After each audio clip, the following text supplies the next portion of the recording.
हमारे एक एक श्रेष्ठ संकल्प का प्रभाव सारे संसार पर पड़ता है। इसलिए हमारे संकल्प साधारण न हो। साधारण संकल्पों का प्रभाव साधारण होगा।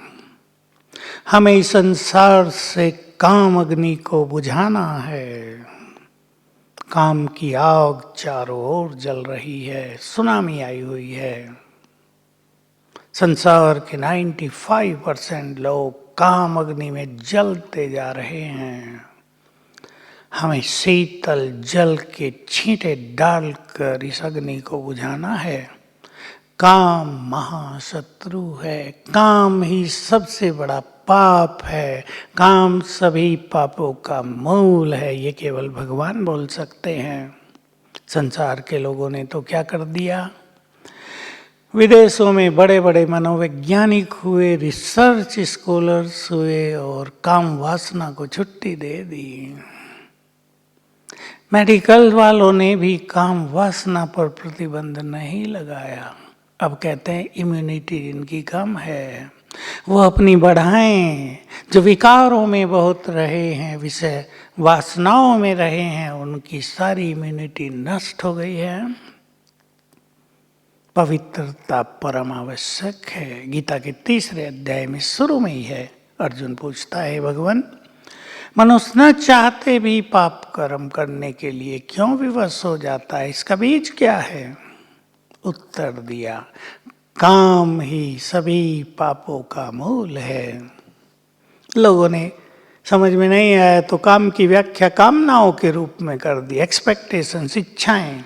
नहीं, गलत। काम वासना इसका मूल है। काम से क्रोध की उत्पत्ति होती है, इससे लोभ बढ़ता है, इससे देह अभिमान के कारण मोह बढ़ता है, इससे अभिमान बढ़ता है और इन सभी विकारों के वश किए गए कर्म पाप कर्म बन जाते हैं। समझ लें अच्छी तरह, यदि हम सुखी नहीं हैं तो हमने सुख नहीं दिया दूसरों को। यदि हमें विघ्न, समस्याएं और बीमारियां घेरती चली जा रही हैं तो विकर्मों का खाता थोड़ा बढ़ा हुआ है। यदि परिवारों में सुख शांति प्रेम नहीं है, लड़ाई झगड़ा है, तो ये भी कर्मों के बुरे खाते का ही परिणाम है। क्योंकि विकारों से विकर्म होते हैं और विकर्म होने के बाद विकार और बढ़ जाते हैं। क्रोध बढ़ जाता है, अभिमान बढ़ जाता है, बोल कड़वे हो जाते हैं मनुष्य के।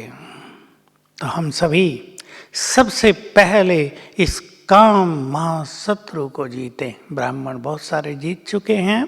जो जीत चुके हैं वो भगवान की नजरों में हैं। वो इस सृष्टि के लिए श्रृंगार हैं। वो पवित्रता की देवियां हैं, पवित्रता के फरिश्ते हैं।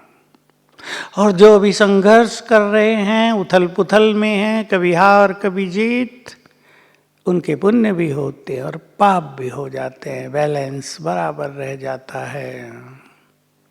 अब हम जानते हैं सबको पावन बनकर घर जाना है। भगवान के महावाक्य हम सबने सुने हुए हैं, तुम नहीं बनोगे तो मैं तुम्हें बनाऊंगा। समय की मार इतनी भयानक होगी कि वासनाएं दबकर नष्ट हो जाएंगी। सोच लो, किसी विषयी मनुष्य के सामने 100 डेड बॉडी पड़े हों, जिसमें उसके अपने भी पड़े हों, तो क्या वो विषय भोग की तरफ आकर्षित होगा? ये सीन होने जा रहे हैं। सबको विषय वासनाओं से वैराग्य हो जाएगा।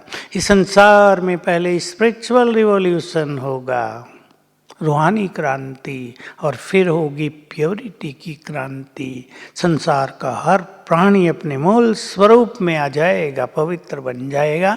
तब सब आत्माएं मुक्ति धाम को, ब्रह्मलोक को, मुक्ति की स्थिति को वापिस पहुंचेंगी।